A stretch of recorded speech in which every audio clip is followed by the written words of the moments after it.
Bambu, tumbuhan yang mungkin gak asing ya buat masyarakat Indonesia. Tanaman jenis rumput-rumputan ini merupakan tanaman dengan pertumbuhan paling cepat di dunia, yang banyak ditemukan di negara-negara tropis seperti Indonesia. Jadi wajar ya kita pasti gak asing sama tanaman ini, apalagi di pedesaan. Kalau dengar kata bambu, mungkin yang ada di benak kalian itu untuk bahan bangunan, kerajinan tangan, atau bahkan makanan panda kali ya. Tapi, di tangan terampil para craftsman dari Arana Bike, sebilah bambu dengan panjang 6 meter bisa diubah jadi satu unit frame sepeda loh. Ngeri bener. Makanya, daripada penasaran, mending kita langsung aja nih ngobrol bareng yang punya nih workshop. Dicoba juga bisa, Mas? Dicoba juga bisa? Bisa, coba aja. Nih, maaf ya Bu ya, ini aku 60 kilo. Nih, oke ya. Oh gini ya Bu ya? Iya. Wah, ini sih ke Jambi asik nih Bu, dari Jakarta. Ini frame-nya dari bambu ya? Jangan dideketin ke tanah ya, nanti tumbuh gitu. Kalau pakai frame bambu, jangan goes yang ada pandanya, nanti dimakan loh sama dia gitu.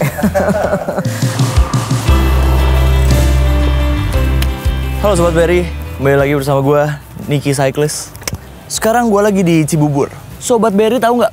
Gue lagi ngapain di sini? Hah, nggak tahu. Sekarang gue lagi pengen ke Arana Bike. Kalian pesepeda ini yang cuma naiknya pakai sepeda berbahan alloy, kromoli, atau karbon. Biasa banget. Tapi kalian jangan salah sangka. Ini gue pengen ngeliatin proses pembuatan sepeda dari bambu. Sobat Berry pasti taunya bambu buat cuma makanan panda kan? Atau buat mainan kelontongan kan? Tidak. Kali ini kita bikin sepeda pakai bambu. Gimana caranya? Ya udah langsung aja kita ketemu sama Bu Deni selaku pemilik dari Arana Bike. Yuk. Sepeda gue mana tadi? Oh, gue nggak bawa sepeda, cuma pakai helm. Assalamualaikum warahmatullahi wabarakatuh. Selamat datang di workshop Arana Bike. Saya Deni, founder dari Arana Bike.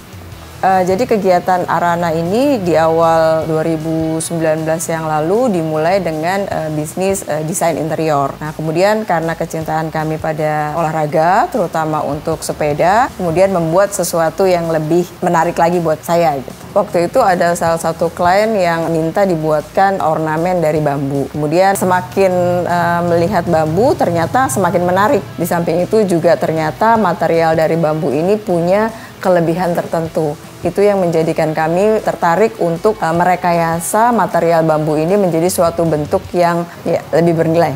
Ayo guys, masuk guys. Bu Deni, kenalin. Aku Niki Cyclist. Aku Deni. Oh, apa benar Bu? Kalau misalkan sepeda terbuatnya dari bambu Bu? Nggak percaya kan? Iya. Nah, jadi taunya bambu dipakai untuk apa? Makanan panda. Oke. Ya. Tadinya saya emang bisa sih, bener sih, nggak salah, bambu memang bisa dibuat makanan panda. Iya. Tapi saya bikin sekarang jadi rangka sepeda. Kok bisa? Itu nggak ini Bu, nggak meleot gitu Bu? Nah, bambu itu sebetulnya secara alami dia punya keunikan tersendiri. Bisa ya bambu itu dibuat jadi sepeda, bisa dinaikin gitu. Istilahnya itu, karena mungkin di pandangan kebanyakan orang bambu itu adalah material untuk kerajinan. Pajangan rumah ya biasanya ya. Hampir di seluruh Indonesia itu ada tanaman bambu. Spesiesnya kan macam-macam gitu ya. Kami sengaja pilih metode dari pembuatan rangka ini dengan metode laminasi. Nah, itu bisa di-generate untuk semua jenis bambu. Kemudian yang kedua, standarisasi ini juga untuk meminimalis waste-nya. Jadi satu bambu yang panjangnya 6 meter itu saya bisa efisiensikan menjadi satu buah rangka sepeda tanpa banyak bahan baku yang terbuang. Mas nggak percaya, ini bambu. Nah, oh itu bambu Bu? Ini bambu. Jadi ini bambu material yang mau saya buat rangka sepeda. Saya boleh coba pegang? Oke. Wih, halus banget ya Bu. Nah, kalau yang kayak gini, panda udah nggak mau makan. Oh, ini nggak mau makan panda? Karena rasanya udah mungkin nggak ada manis-manisnya gitu ya. Jadi dia nggak akan makan dan dia nggak akan kuat juga makan ini gitu kan. Ini kalau panda nggak mau, saya ada Bu, namanya Pandu. Ada. Oh gitu. Teman saya ada yang mau Coba makan. yang mana namanya? Iya Bu. Setelah selesai kita merancang geometri, yang kami lakukan pertama kali adalah kami ingin sepeda ini dinyatakan layak atau dinyatakan kuat untuk digunakan. Nah, akhirnya kami memutuskan untuk melakukan tes laboratorium.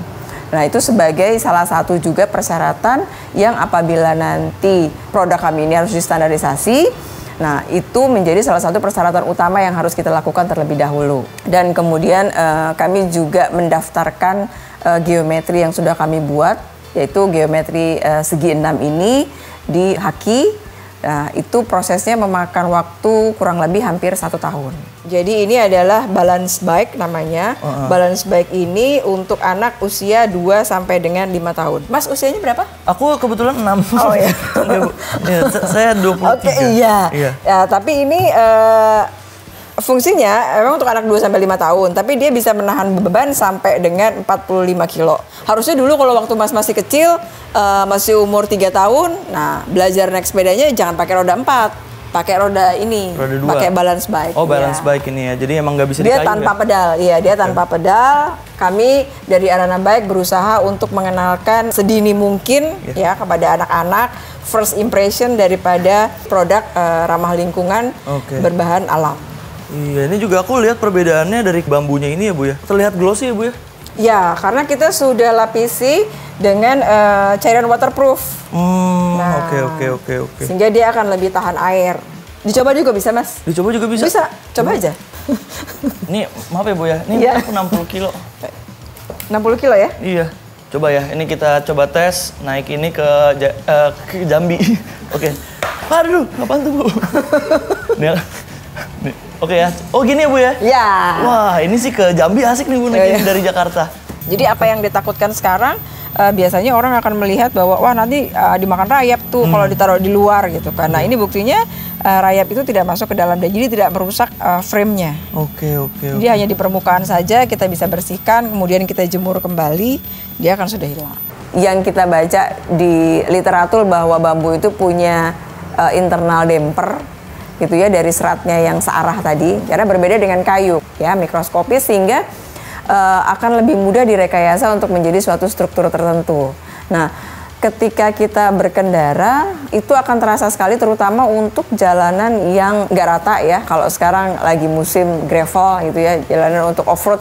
Nah itu akan terasa sekali internal dampernya. Kelelahan itu biasanya kalau kita buka kayak sepeda yang dari bahan steel itu akan terasa langsung di telapak tangan dan dia akan langsung terdistribusi ke badan. Nah kalau ini mungkin bisa dirasakan sendiri bahwa dia berfungsi dengan baik internal dampernya, itu saya benar-benar merasakan. Jadi pasca bersepeda seperti kemarin pengalaman bersepeda 200 kilo itu tidak terasa seperti kalau saya pakai sepeda aluminium. Itu buat saya ya. Mungkin teman-teman pesepeda juga punya pengalaman sendiri-sendiri, tetapi agak susah kalau diceritakan tanpa kita mencoba langsung. Kemudian ada lagi kita untuk geometri sepeda gravel. Jadi touring atau gravel itu yang seperti ini. Nah, kita juga bikin geometri untuk sepeda mini velo. Kalau sepeda mini velo itu sedikit berbeda. Ini kebetulan yang belum selesai dicat ya. Nah, gravel geometrinya agak berbeda. Jadi dia akan banyak lekukan. Nah ini untuk geometri sepeda mini velo. Oke. Jadi saat ini kita punya 3 jenis itu Mas. Gravel, terus kemudian mini velo, sama balance bike. Balance bike. Ya. Oke. Dan karena ini produk asli Indonesia, aku jadi kasih namanya juga yang supaya orang bisa kenal budaya Indonesia. Jadi kalau mini velo ini namanya lereng bambu mini velo. Lereng bambu mini velo. Kemudian kalau yang geometri gravel aku kasih nama komodo gravel. Komodo gravel. Ya, dan kalau yang kecil tadi aku kasih nama belo. Belo balance bike. Jadi belo itu artinya adalah anak kuda jantan. Iya. Gitu. Jadi memang peruntukannya kita harapnya anak bisa belajar ya kayak kuda bisa lari sekencang mungkin nanti. Berarti di balik itu juga ada filosofinya ya Bu ya? Dan di Indonesia ini banyak banget gitu loh. Indonesia negara tropis jadi bambu itu sangat gampang tumbuh di Indonesia. Oke, siap. Gitu. Jadi sekarang gimana Mas? Mau coba nggak kira-kira? Aku mau nyoba Penasaran nggak sih? Penasaran banget. Aku pengen ya bersepeda seperti aku bersepeda setiap hari Minggu. Siapa tahu jadi senang ya? Iya, makanya. Mungkin nanti bisa coba Mas buat CFD-an loh.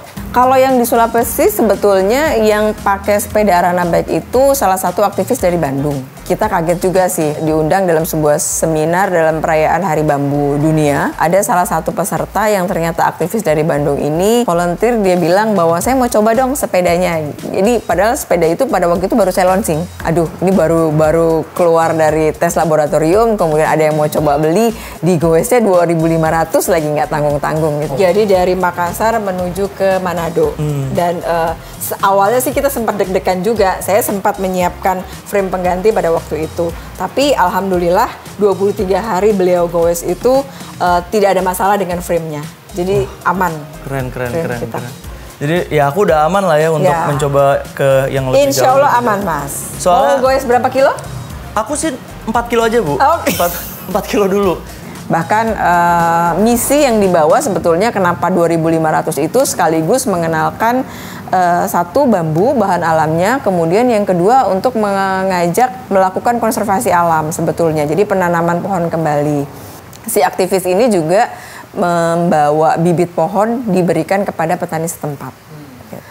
Ini juga ada kaitannya dengan komitmen dari Arana Bike. Kami ingin turut serta berpartisipasi untuk mengurangi jejak karbon yang ada di dunia. Aksi kami yaitu menanam kembali 1 bibit bambu untuk setiap penjualan 1 frame sepeda. Karena kita tahu bahwa bambu selama masa hidupnya sejak dia tumbuh sampai dengan dia ditebang gitu ya, dipanen kurang lebih selama 4 tahun itu dia sudah punya kemampuan untuk menyerap karbon. Sehingga kita bayangkan kalau agroindustri bambu itu di Indonesia akan semakin meluas karena jumlahnya saat ini masih terbatas sekali. Berapa karbon yang bisa diserap selama bambu itu hidup gitu. Sebelum dia tua dan sebelum dia dipanen dijadikan untuk kerajinan atau mungkin bahkan dijadikan suatu produk sepeda seperti yang kami lakukan ini. Gimana Mas? Udah. Bu, ini beneran aman kan? Enak nggak? Aman. Enak Coba deh. Bu, ini Bu. Iya. Ini saya merasa kembali ke zaman saya kecil nih Bu. Oke. Sekalian lagi. Wih. Udah bisa kan? Udah Bu. Ini mah saya kayaknya kemana-mana juga pakai ini nyaman-nyaman aja Bu nih. Iya saya dong. mau beli Bu. Habis buat ke kantor. Oh buat ke kantor. Oh, oke. Kantornya di mana? Di Bintaro. Oh, Bintaro. Iya. Cocok lah. Cocok kan Bu? Tadi ini saya lihat kita jalan-jalan kayak gini jadi bahan lihatan orang Bu. Oh benar ya? Kayaknya amazed gitu loh ngelihat. Wah, kok sepeda pakai bambu? Pasti mereka masih nanya antara bambu atau kayu gitu ya? Iya, soalnya memang ada apanya tuh. Dari jauh? Iya, dari jauh kayak, eye catching gitu loh Bu. Kan saya suka pamer orangnya, jadi pas gitu untuk saya Bu. Kalau gitu sekalian Mas, suruh temannya beli. Nah, guys, kepoin IG Arana Bike. Iya, bener banget. Sobat Berry kalau ada yang mau beli langsung aja dicek di Arana Bike Instagramnya Bu ya. Iya. Nanti saya beliin deh 1 buat saya bohong. Catat. Saya tergabung BRI itu di tahun 2021. Jadi 2021 sejak kami melaunching produk Arana Bike ini, kami mendapatkan informasi mengenai kurasi Brilliantpreneur. Nah, saat itu kami melihat karena kami juga sebagai usaha mikro yang baru mulai berusaha, ini akan menjadi suatu kesempatan yang baik bagi kami untuk mengekspos atau mengenalkan produk kami. Dan alhamdulillah di tahun 2021 itu kami dipercaya untuk bisa menjadi salah satu member dari Brilliantpreneur. Saya dipertemukan dengan pelaku-pelaku UMKM lainnya dan itu sangat bermanfaat sekali buat saya untuk memotivasi kegiatan usaha saya. Kemudian kami juga diberikan wawasan mengenai persiapan ekspor, terus melakukan business matching, dan kami juga diberi kesempatan untuk berkomunikasi dengan calon buyer yang ada di luar negeri melalui kegiatan Brilliantpreneur ini. Setelah bertemu dengan Ibu Denny, gue sadar bahwa menciptakan sebuah brand bukan soal produk saja, tapi value apa yang ingin diberikan pada brand itu sendiri. Melalui Arana Bike, beliau membuktikan bahwa selain produknya yang unggul, visi yang dibawa tidak kalah penting untuk meningkatkan ekonomi semua pihak yang terlibat di dalamnya. Salah satunya petani bambu. Arana Bike juga punya gerakan menanam 1 pohon dari tiap penjualan sepedanya. Wah, mirip banget nih sama BRI menanam 1 pohon 1 nasabah. Semoga semangat Ibu Denny bisa memotivasi kita semua. Gue Nicky Cyclist izin pamit. Sampai jumpa di Merajut Makna episode selanjutnya.